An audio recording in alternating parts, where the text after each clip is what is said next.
घना जंगल, आधी रात, तेज सांसें, पत्तों की सरसराहट और दौड़ती एक लड़की माया।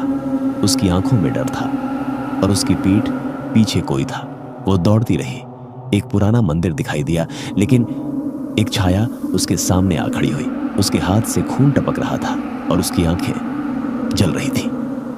माया चीखी, नहीं प्लीज, मुझे मत मारो। लेकिन अगली ही पल सब कुछ शांत हो गया। कुछ दिन पहले 6 दोस्त, राज, ईशा, करण, नेहा, माया और विराट कॉलेज की लाइफ से बोर हो चुके थे। एक एडवेंचर ट्रिप की प्लानिंग चल रही थी। राज, चलो ना, कहीं डरावनी जगह चलते हैं, थोड़ा मस्ती भी होगी। करण, भरगावपुर सुना है, एक गांव है जहां लोग नहीं जाते, वहां कोई ब्रह्म राक्षस की बात करता है। नेहा, वो तो हॉन्टेड प्लेस है ना। ईशा, बस करो, डराने की जरूरत नहीं। माया, मजा आएगा, चलो वही चलते हैं। सब राजी हो गए सिवाय एक के। विराट चुप था। विराट, मैं नहीं जा पाऊंगा, पापा की तबीयत अचानक बिगड़ गई है, मुझे घर पर रहना होगा, बाद में शायद मैं आ जाऊं। विराट में कुछ था, एक अलग तरह की शांति। उसकी आंखों में भक्ति थी।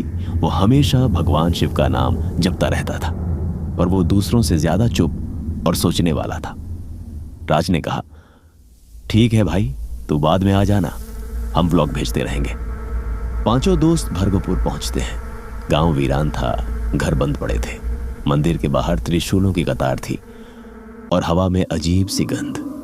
माया, ये जगह अजीब है। राज, बस पुराने लोग अंधविश्वास फैला गए होंगे। लेकिन रात होते ही कुछ बदला। रात को कर्ण अकेले वॉशरूम गया। कुछ देर बाद उसकी चीख गूंजी।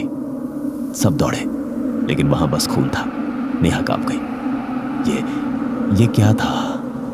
अगली रात नेहा को किसी ने पुकारा, नेहा, नेहा। वो उठी जैसे नशे में हो और फिर वो गायब। सुबह उसका शव पेड़ से उल्टा लटका मिला, आंखें खुली और होठों पर मुस्कान। माया ने किसी को देखा मंदिर की छत पर। वो दौड़ी, चीखी, लेकिन कोई नहीं बचा सका। उसकी मौत वही थी जो कहानी की शुरुआत में देखी थी। वो गांव से भागे। राज का बस अब और नहीं, वापस चलते हैं। ईशा, हमें विराट को कॉल करना चाहिए, हमें मदद चाहिए। विराट को सारी बातें पता चली। पिता अब ठीक थे।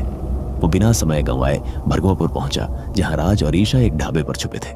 तीनों एक टेबल पर बैठे। राज ने पूछा, तू आया कैसे? विराट, मैं समझ नहीं पा रहा, लेकिन कुछ तो मुझे खींच रहा था।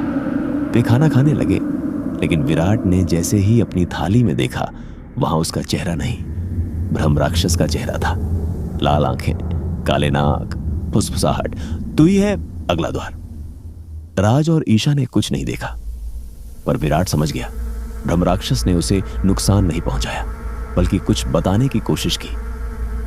विराट, मैं वहां नहीं था, फिर भी उसने मुझे क्यों दिखाया खुद को? मेरे साथ कुछ जुड़ा है क्या?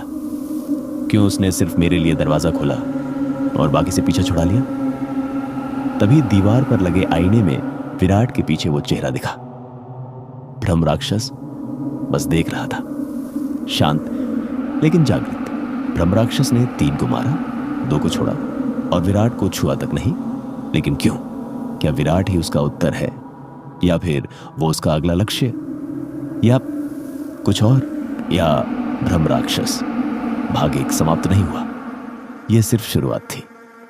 पार्ट 2, अंतिम श्राप में होगा रहस्य से पर्दा उठना।